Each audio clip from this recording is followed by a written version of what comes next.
I'm Dan Kurtz-Phelan, and this is the Foreign Affairs Interview. The difference this time around is going to be there are no more adults in the room, or the adults in the room will be slavishly devoted to Donald Trump's vision. We will pay an enormously high chaos premium for President Trump as commander-in-chief and as chief diplomat. Earlier this week, Donald Trump defeated Kamala Harris in the U.S. presidential election, ushering in a new era of uncertainty at home and abroad. For a bonus episode, I spoke with Dan Drezner and Kori Schake on Wednesday, November 6th, about what we might expect from a second Trump term on everything from wars in Ukraine and the Middle East to China and alliances to trade and immigration. Dan Drezner is a professor of international politics at Tufts University.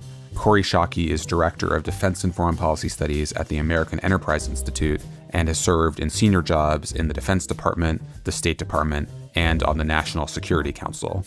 Together, they reflect on the lessons of Trump's first term and whether this time he will take his America First agenda even further. Kori Schake and Dan Drezner, thank you both so much for joining me. It's a great pleasure, my friend. Happy to be here, sort of. Fair enough. I should say at the outset that we are recording this the afternoon of Wednesday, November 6th. So it's been under 12 hours, I believe, since the election was called for Donald Trump, and Kamala Harris just conceded a couple hours ago. So we are in the very early stages of trying to understand what this means for U.S. foreign policy and the world going forward. And I'm thrilled to have both of you here to do that with me.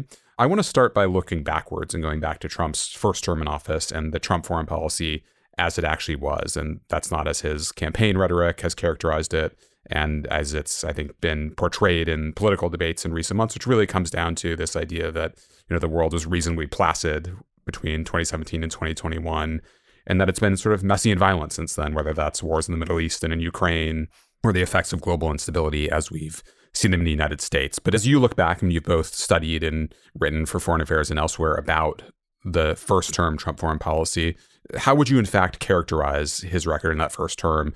And what do you think that suggests about what may be in store going forward? Kori, let's start with you on that. Well, what was true in the first term, and I believe will be true in the second term, is that we will pay an enormously high chaos premium for President Trump as commander-in-chief and as chief diplomat. And that makes it very difficult for adversaries to anticipate our reactions, which can be destabilizing. And it makes it very difficult for allies to align their policies effectively with our own. So I think that's a really problematic legacy that's likely to continue in the second term. Three things in particular, I think the Trump administration did well. First, they increased defense spending for the first 2 years of the administration, and that was overdue and is once again overdue. On a bipartisan basis, the Congress added $27 billion to the president's first budget, $48 billion to the second one, and are poised to add between $21 and $43 billion to the third one. That was only the first 2 years of the Trump term, though, and he flirted wildly with differences of over a couple $100 billion in how he thought about defense spending in his last 2 years.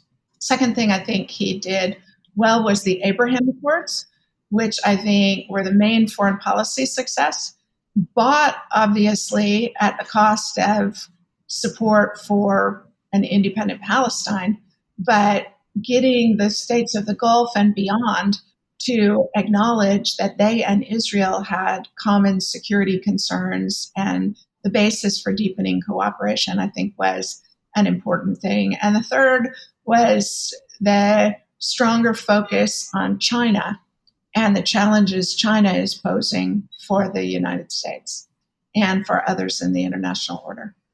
We will pick up on all of that, but Dan, let me put that same question to you. How do you characterize the first-term Trump foreign policy with a few years of distance? I mean, I think you have to think about this in terms of process, and you also have to think about it in terms of substance. On process, the first Trump administration was just a total mess, in no small part because Trump didn't expect to win. When he did win, it was a very haphazard transition process. And as you well know, there was a lot of loose talk about when the people that he hired, particularly in the area of foreign policy, were viewed as the so-called adults in the room. Think Jim Mattis or H.R. McMaster or John Kelly, or I suppose in a weird way, Rex Tillerson, at least at the outset. And the result was that these were people that frankly were very often pushing against what were Trump's foreign policy impulses. And so the result was that really, particularly for the first 2 years, you could argue it wasn't always obvious what Trump was doing in terms of foreign policy. There were a few things that I'll get to that they did sort of row on the same direction, but on dealing with NATO, on a whole variety of other multilateral initiatives, there was a lot of disagreement. And because Trump didn't really understand the levers for power all that well when he started off, he would often say things and then have to backtrack or come down. My personal favorite during the first term was when he announced the cooperation with Vladimir Putin for the cyber unit after a summit meeting that he, I think, managed to reverse by tweet within 6 hours of the announcement, which of course, was just sort of perfect. I think the best hallmark for what we'd expect to see for Trump's second term was actually what happened after he lost in 2020. The sort of last 3 months, the transition, as it were, to Biden, where he got rid of a lot of people that he disagreed with, folks like Mark Esper, for example, or Bill Barr, for that matter, Attorney General, and really did try to execute a very radical sort of last-minute series of steps in terms of foreign policy, withdrawing U.S. forces from Germany, from Somalia, from Afghanistan, and so forth. The difference this time around is going to be there are no more adults in the room, or the adults in the room will be slavishly devoted to Donald Trump's vision. Substantively, I agree with everything that Kori said in terms of his priorities. The one I would add is on trade and foreign economic policy, which is basically there is no barrier to inward flows that Donald Trump doesn't like. So whether it's immigrants coming in or imports coming in or what have you, with the exception of foreign direct investment, Donald Trump thinks it's bad. And so even if he had lost this election, you could argue Donald Trump really did have a sea change in the way that policymakers inside the Beltway thought, particularly about trade and migration. They have both shifted way to the populist right on this. And indeed, one of the interesting things when you look at things like tariffs or migration restrictions is not the differences with the Biden administration, but the continuities. The fact is Biden kept most, not all, but most of Trump's tariffs in place, particularly with respect to China. And on the border, Kamala Harris shifted ever rightward during the campaign. So in some ways, the victory that Trump won isn't just for himself, it's also for those policy ideas. Kori, let me get you to pick up on that personnel point. I think probably even more than for most presidents, personnel is policy in a Trump administration because of the extent to which key agency heads and national security leaders are able to shape some of the policy issues where Trump is not getting into detail. You can imagine you won't have adults in the room in the sense that you might have in the first couple of years of the first term, but there are scenarios where you have a fairly normal set of policymakers in some of the key jobs, whether that's Robert O'Brien back at the National Security Council or Mike Pompeo, former Secretary of State, being Secretary of Defense, Senator Bill Hagerty becoming Secretary of State. Obviously, that's all just gossip at this point. But those are all people who are, if not within the 40-yard lines of American foreign policy, within the 30-yard lines, if I'm getting that football analogy right. I mean, do you see major changes in terms of personnel and the priorities they will bring, or do you think we may be surprised in some sense this time around as well? So it seems to me too soon to tell. But I agree with Dan's very good point that personnel appointments we saw in the last 3 months of the Trump administration after President Biden had won the election are probably the best indicator both of the types of people that the president will appoint. And with 52, 53 seats in the Senate, he is likely to be able to get many of them confirmed in a way that he wouldn't have in his first term. And also, he's talking about the president's ability to unilaterally give people top secret security clearances without background checks. And so that, I think, suggests something about the kinds of people he is looking to appoint. But there are some solid choices he could make. I mean, Robert O'Brien, you mentioned, Senator Hagerty, you mentioned, Senator Cotton for defense, you didn't mention, but I hear very often. The thing that I noticed from the first Trump term, though, is that the president does have fixed ideas on a lot of things about foreign policy.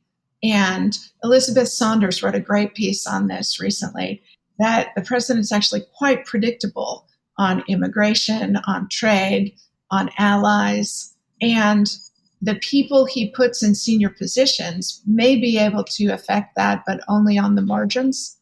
Where they will have greater effect is on the things the president doesn't actually care about. So let's stick with a couple of those long-term priorities that Trump has been talking about since the 1980s in some cases. And Dan, you mentioned the trade issues. Trump has made various claims about putting 60% tariffs, I believe, on all Chinese goods, putting an across-the-board tariff of 10% or 20% on all imports. Whether those specifics are right or not, this does seem like it'll be a pretty central part of his international economic policy in a second term. What might that look like, and what kind of effects would that have globally and on the kind of geopolitical consequences of that? Well, this is where I'm not entirely sure how it's going to play out, because part of the problem here is that, particularly during the second campaign, the way I would put it is that Donald Trump thinks about tariffs the way the father in My Big Fat Greek Wedding thought about Windex, which is to say, he thinks it will cure everything.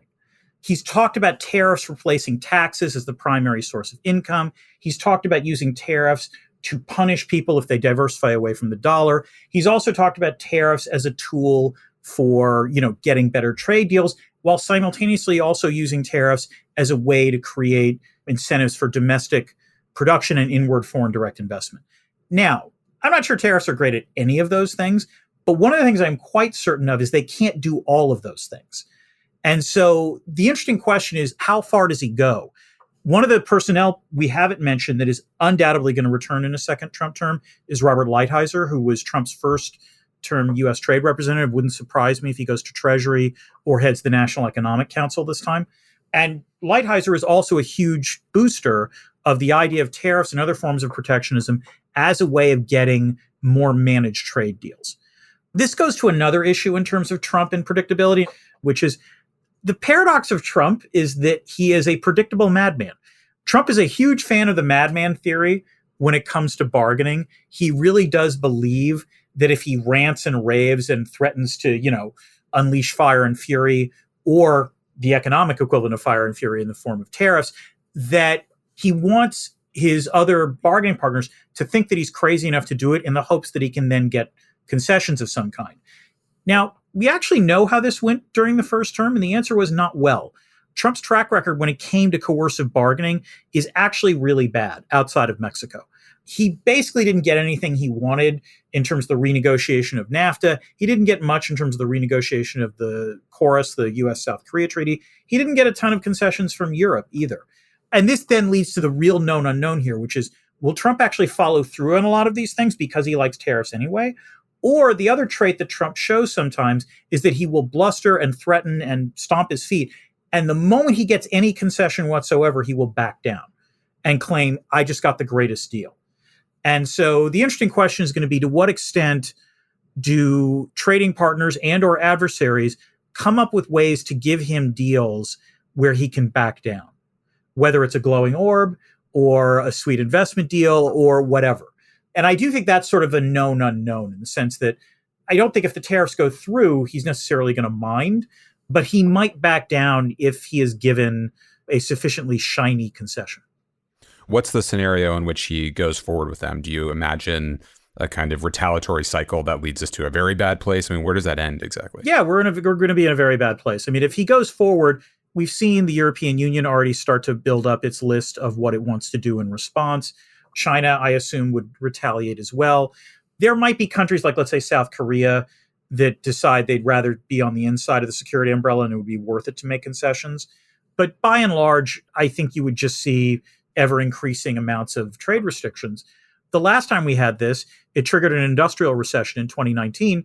In this case, I would expect it to trigger a relatively healthy bout of inflation when you combine what he wants to do on tax cuts, what he wants to do in terms of reducing the labor supply through deportation and through tariffs.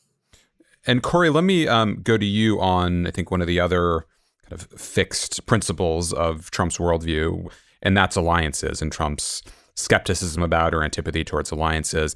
I want to quote to you from a piece that you wrote with former Secretary of Defense Jim Mattis in Foreign Affairs shortly after the 2020 election. you and Mattis wrote, quote, "As capable as the U.S. military is, the United States' principal adversaries are more constrained by its network of alliances than by its military might." And you go on to note that failure to adequately invest in relationships with allies will allow, quote, "a long-tended garden to become choked with weeds, which would result in the emergence of other competing networks." Trump has maintained that antipathy towards or skepticism about alliances. You see allies in Europe and Asia starting to think through what the consequences of a second Trump term would be. What do you imagine the reactions would be, and what do you fear that might lead to? Is it the kind of scenario that you and Mattis sketched out a few years ago? So I still think Jim and I are right, both about the value of alliances and about the fact that the United States cannot get to the economy of scale of military, economic, or political power that we need to manage our challenges effectively without allied cooperation. And I do think it was true in the first Trump term and is likely to be true in the second Trump term that the president dramatically undervalues the magnetism of the United States security guarantees and culture, and he overestimates just how much you can demand of allies. So what I understand President Trump is telling people is that, he's just driving a harder bargain on burden sharing with Europeans.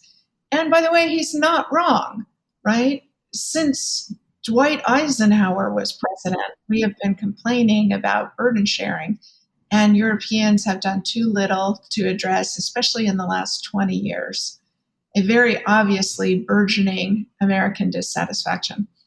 But what I think President Trump and the people around him don't take into account, and really ought to, is that by raising a question of whether the United States would carry out its security obligations to allies, it tempts bad guys to test our credibility. And better deterrence is preventing allies from testing your credibility.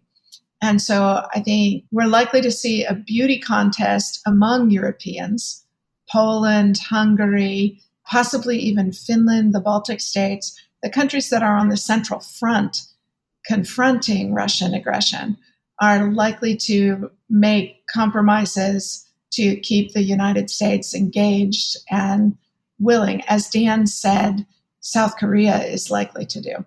The other thing I would point out, though, is that there are a lot of American friends and allies who were unhappy with the Biden administration.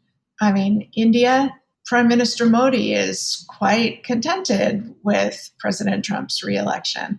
Many American allies in Asia were more comfortable with a Trump administration and have been complaining. Biden said he would show up for Asia, and he didn't physically show up. Moreover, they feel like he's been unduly provocative without building either the political or the economic basis for Asia-wide allied cooperation. Dan, do you share that relatively sanguine view of the effect of Trump on alliances and partnerships globally? What I would say is that actually the region that Kori omits, which is important, is the Middle East. And you can argue it was the Middle East that actually most missed Trump for a variety of reasons. They wanted to see a U.S. that took a harder line on Iran, and in the case of Israel, a harder line on the Palestinians. So among the leaders that are probably happy that Trump has been reelected, is Benjamin Netanyahu, is, Mohammed bin Salman. And it'll be interesting to see what the foreign policy moves there. And in fact, the bedrock of U.S. foreign policy since the end of the Second World War has been the notion of credible commitments. It's the idea of we have signed treaties, we have signed agreements, and by doing so, we are going to back them up. And therefore, the power of deterrence is we never actually have to do anything, hopefully. Like, in other words, if deterrence works, you never actually have to go to war. What is interesting about Trump is that he clearly believes in a much more transactional foreign policy. And there are foreign policy actors in the rest of the world that are perfectly happy to have that kind of relationship with the United States, whether it's Saudi Arabia and the United Arab Emirates, or let's say Serbia, or even Russia and China potentially. These are countries that often, when they conduct their foreign policy, are engaging in mutual back scratching that are not based on institutions, but based on enriching elites. And that is Donald Trump's wheelhouse. So there's a way in which what we would expect to see might be a somewhat more sedate foreign policy, but also at the same time, a more corrupt foreign policy. Let's dig into some of the specific issues that will, I think, be front of mind for whoever is on that Trump foreign policy team when they do come into office in January. The first of those that I want to get your thoughts on is Ukraine. Trump has said that he wants to quickly end the war, that he's able to make a deal with Putin that will somehow end the war, though he hasn't been exactly specific about what that is. Some of his advisors and his vice presidential candidate, J.D. Vance, have been, I think, more skeptical of the Ukrainian cause, some in kind of, openly Putin sympathetic ways, some in just kind of more cold-blooded realist way. But there are a lot of people around him who clearly see this as a bad investment for the United States and would like to, kind of cut our losses and focus on China. Kori, what do you think it will mean to want to end the war quickly once Trump in his office? How do you imagine that playing out in policy terms to the extent that there are clear ideas of what that might mean? Well, I really worry that we will abandon Ukraine in the Trump administration. And it's not just President Trump and the people around him who will bear responsibility for that. The Speaker of the House, Mike Johnson, has said he has no appetite for more aid to Ukraine. So you are unlikely to have Republicans in Congress as a counterweight to the White House wanting to drop it.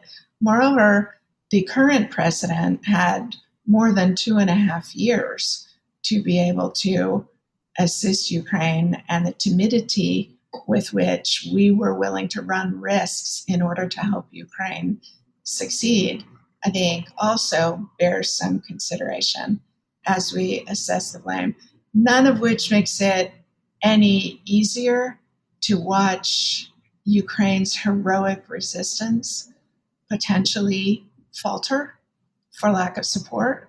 But it does seem to me possible that President Trump could be persuaded that the terms he set out, which is Ukraine's got to be willing to negotiate, but Russia's got to be willing to negotiate.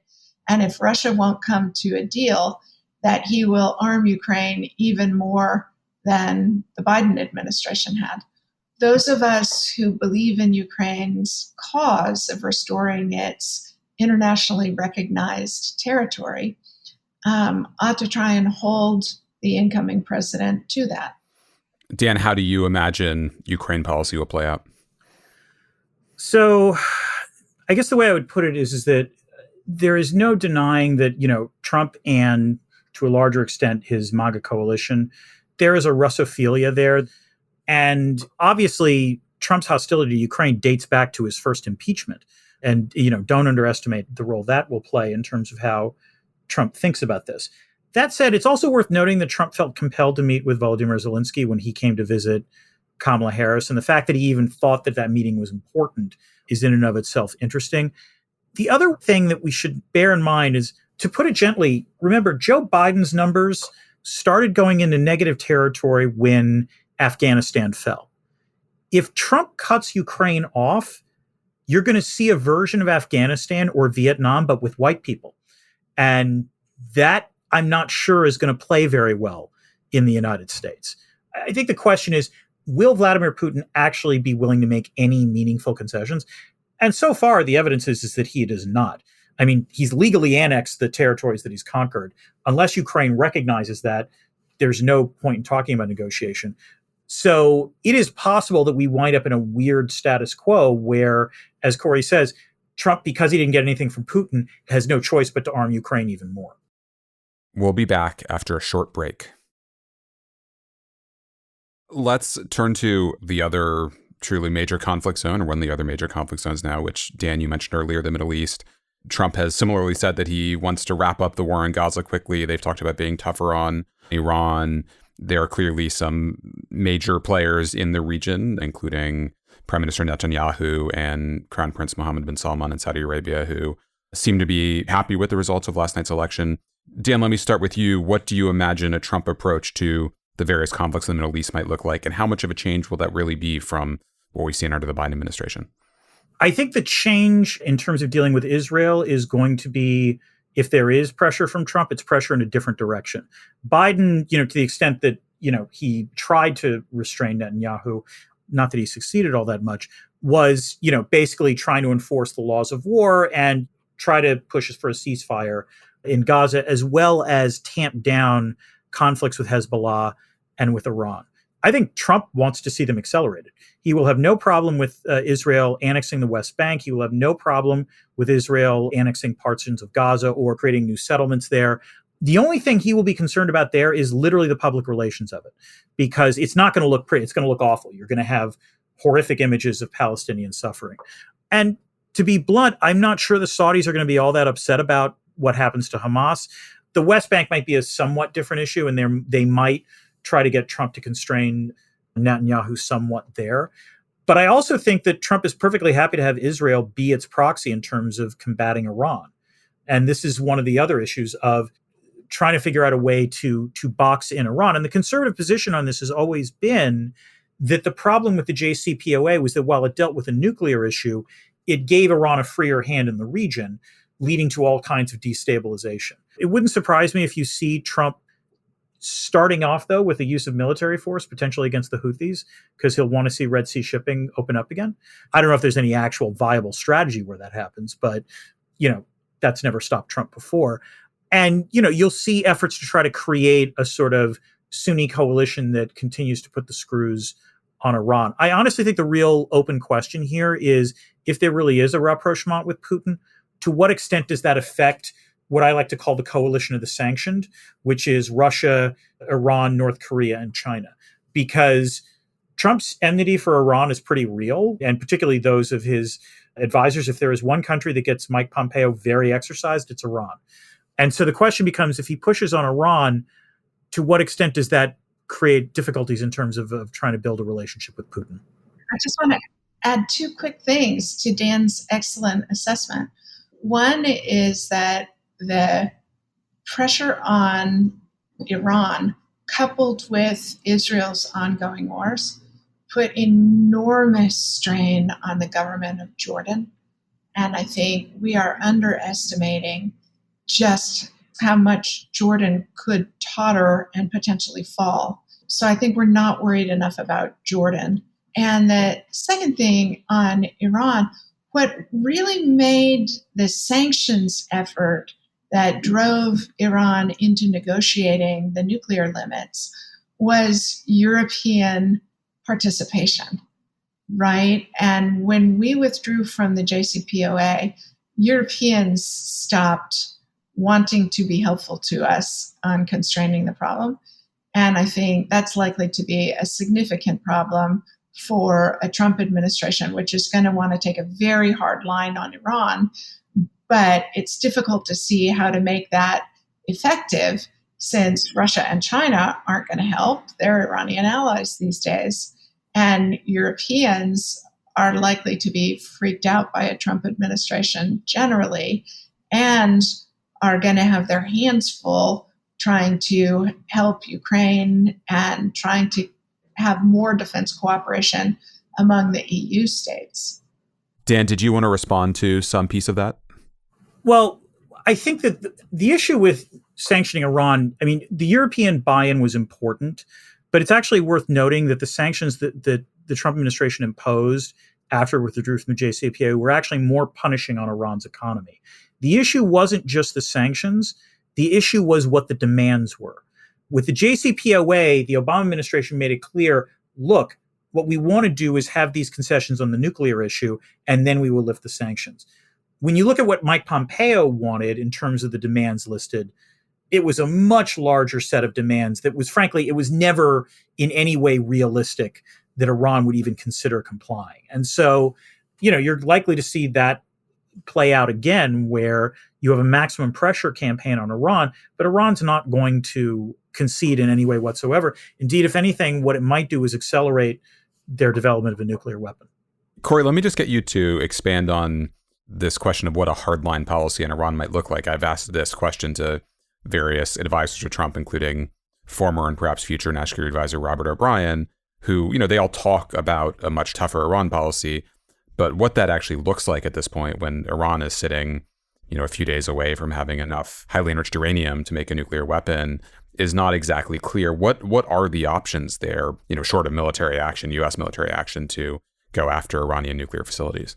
So I think the problem with Iran policy across the last 4 administrations at least is that the administrations are actually unwilling to carry out their declaratory policy that they will destroy the Iranian nuclear infrastructure if Iran doesn't concede Western demands. And so it's possible that restoring credibility more broadly might affect Iranian choices, but I'm skeptical of that. I think the Iranian leadership is ever more entrenched, ever more reliant on the Iranian guards, right, the IRGC, for remaining in power. And they're in control of the economy.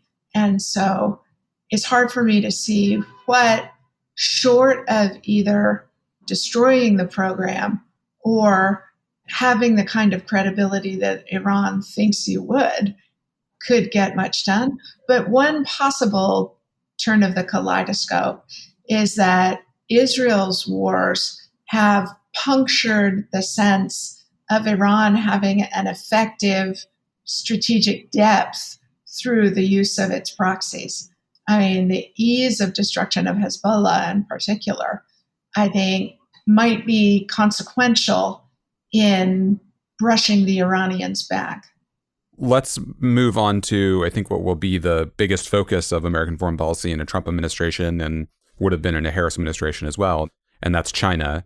In my conversations with Chinese scholars and government officials in the last year or two, you kind of get 2 different views on whether Trump or Biden or Harris would be better from a Chinese perspective. On the one hand, they see the effect that Trump will have on allies and partners and the lack of credibility that American commitments will have in Asia and in Europe being a boon to Chinese interests.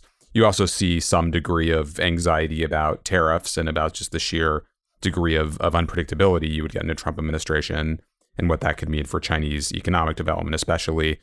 Dan, to put it in a slightly unfair but crisp way, if you're Xi Jinping, do you think you're happy or sad about the result of last night's election? I think that my favorite phrase about the Chinese perspective on the election was that it was choosing between 2 bowls of poison. And with Harris representing a situation where she's predictable, but the problem would have been that one of the things she wanted to do was build alliances out there. Trump, obviously much less predictable, which is a problem. But on the other hand, far more willing to let the alliances in the area degrade. I think, if there has been a pattern for how Trump has dealt with Xi Jinping during his first term, it was simultaneously the ratcheting up of tariffs and other forms of economic pressure on China. And at the same time, Trump constantly sending signals that he wanted some kind of grand bargain and that he was willing to basically trade away everything except, China buying more U.S. goods. So if you recall, when, China cracked down on Hong Kong, and by the way, it's interesting that we don't mention that this happened under Trump's watch. Trump made it clear that he was willing to not criticize China on this in return for, a better bilateral relationship. Same with harsh labor treatment in Xinjiang. To a lesser extent, same in terms of Chinese, moves towards Taiwan. So I think what we're going to be seeing is Trump desperately trying to create a phase 2 trade deal, willing to trade anything that is geopolitical in returns for that better economic deal. I also am not terribly persuaded that Xi Jinping is going to go for it for a variety of reasons. Among other things, he can recognize a desperate interlocutor when he sees one. And this is also an area where I would say that Trump's foreign policy team is going to be like sprinkled between people who legitimately believe that China is the greatest threat and people who believe that the trade deficit is the biggest threat. And so that is an area where I think you are going to see persistent tensions within the administration in terms of what to do. I think the result is going to be an inchoate set of policies. I very much agree with Dan's assessment. The only thing I would add is that I do think a Trump administration is more likely than a Harris administration would have been or than a Biden administration was to increase U.S. defense spending and defense industrial production in a way that might affect Chinese judgments. Kori, the other piece I would ask you about in the Indo-Pacific is the network of new groupings, the work on alliances and new kinds of partnerships that I think even people in the Trump camp would acknowledge as an achievement of the Biden administration. Some of this is stuff that started under previous administrations, like the Quad, but there's also AUKUS, the agreement between Australia and the US and the United Kingdom. There's the rapprochement between Japan and South Korea, and the various ways that those alliances, as well as that with the Philippines, has been strengthened. Do you see any of that eroding in a Trump administration simply because of the general attitudes that Trump and some of the people around him have, or do you think that will continue? I do think that the erosion of the alliance network in Asia is a real cause for concern. You'll remember in the Trump administration, he wanted to triple the cost to Japan of stationing U.S. forces and moved to reduce them in both Japan and Korea. I think it will be a very hard sell to President Trump why we should care about the Philippines or more marginal security partners. Australia probably has the easiest sell because they're buying a bunch of American submarines, but that will be weighted against AUKUS being a major diplomatic achievement of the Biden administration, which may just touch off disinterest in a Trump White House. Dan, another really central piece of the China policy under Joe Biden has been the work on technology and the centrality of technology. Some of that has been about export controls, which have gone beyond what we ever imagined. We certainly talk about export controls more in these kinds of conversations than we ever did before. Some of it's about other efforts to control the flow of technology to China.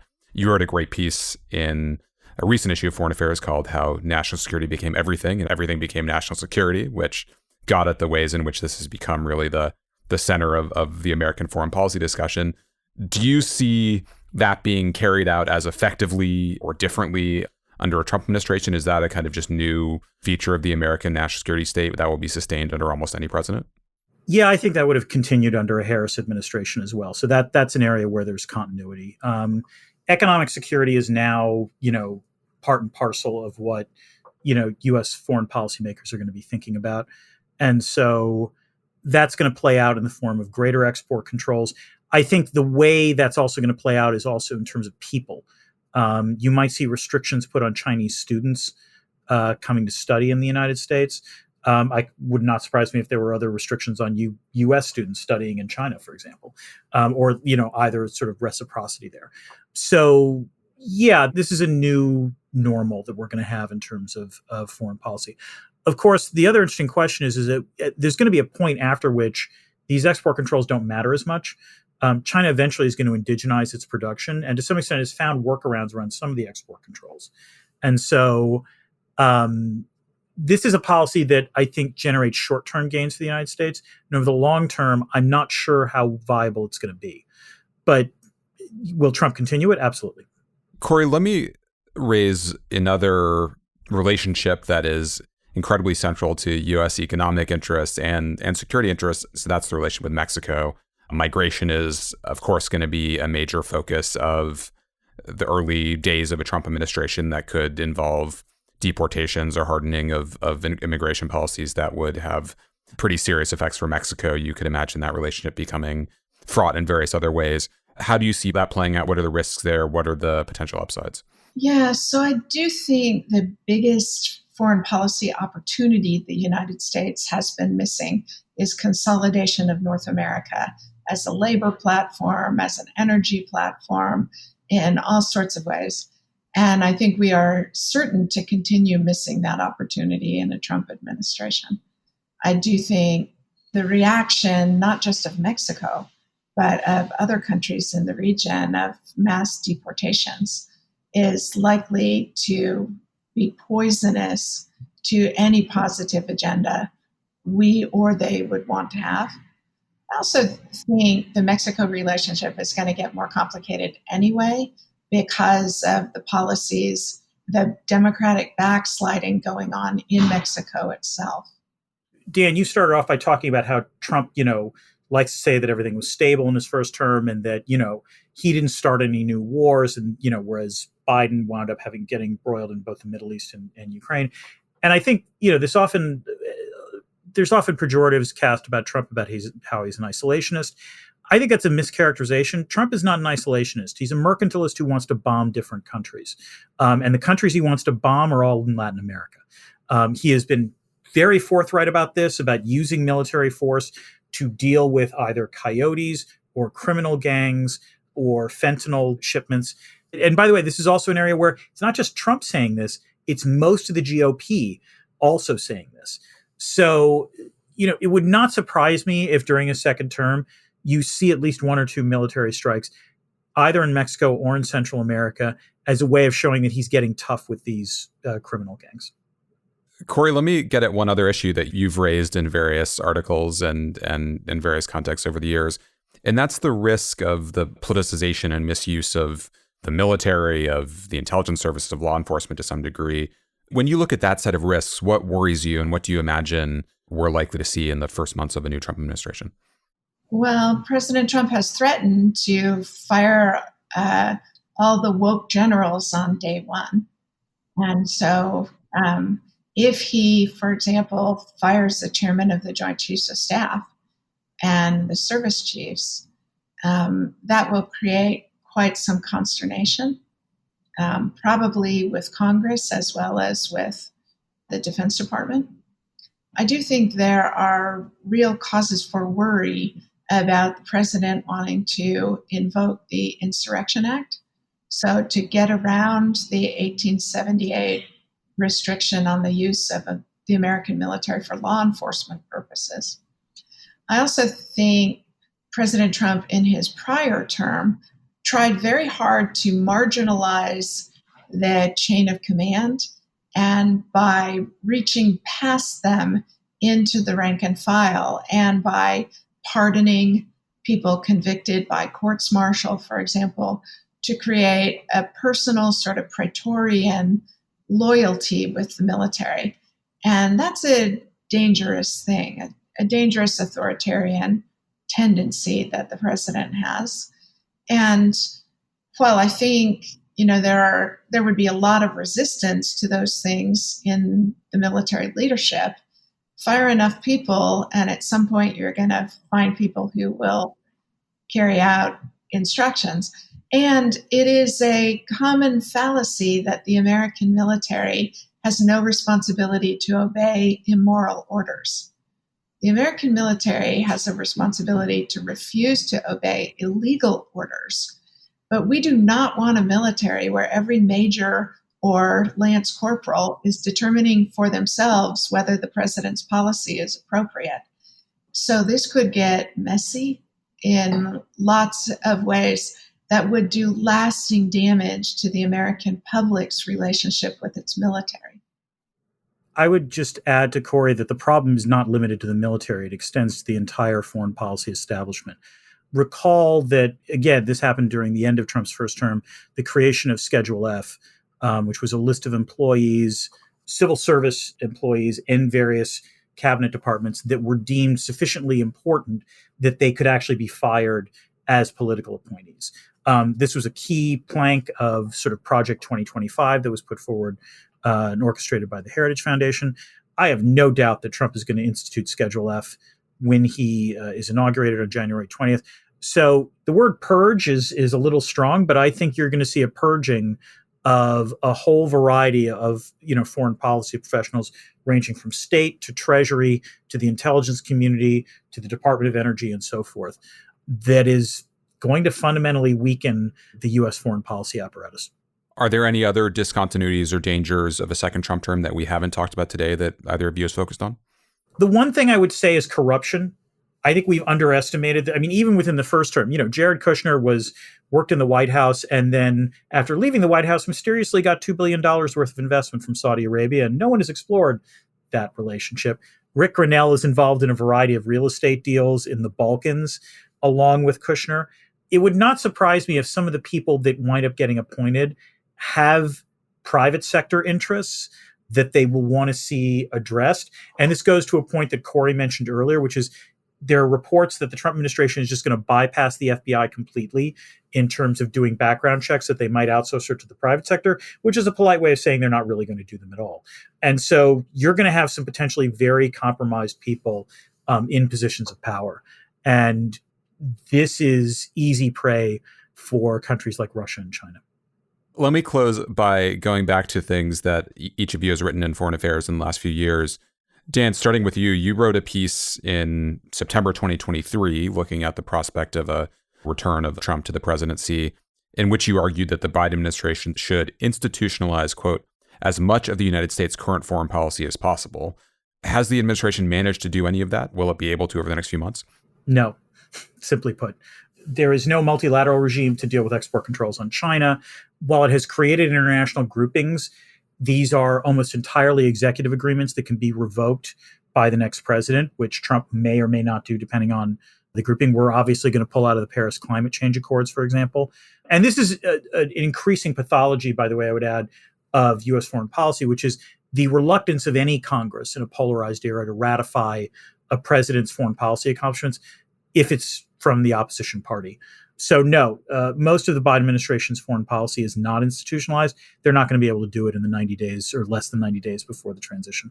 And then, Kori, let me go back to a piece that you wrote for us in the run-up to the 2020 election, in which you argued that, quote, if Trump is reelected, his America First foreign policy will have been validated, and the result will be an America snarling into decline and a new order that excludes the United States. Are we in the snarling into decline era of American foreign policy now? I do absolutely worry about it. I am, however, taking solace in the reflection of the great American poet Robert Pinsky, who wrote in 2002 in a beautiful book about poetry and democracy, that American culture, as I have experienced it, is so brilliantly and sometimes brutally in motion that standard models for it fail to apply. So I am taking solace in the fact that the United States is so crazy risk tolerant and dynamic that we may find a way to thread this needle. But I worry. That is a great note to end on. Kori and Dan, thank you so much for all of the work you've done for Foreign Affairs over the last few years, and that I imagine you will be doing in the coming days and weeks and months. And thank you so much for joining me for this conversation just hours after the election was called. Thank you very much, Dan. It was a pleasure.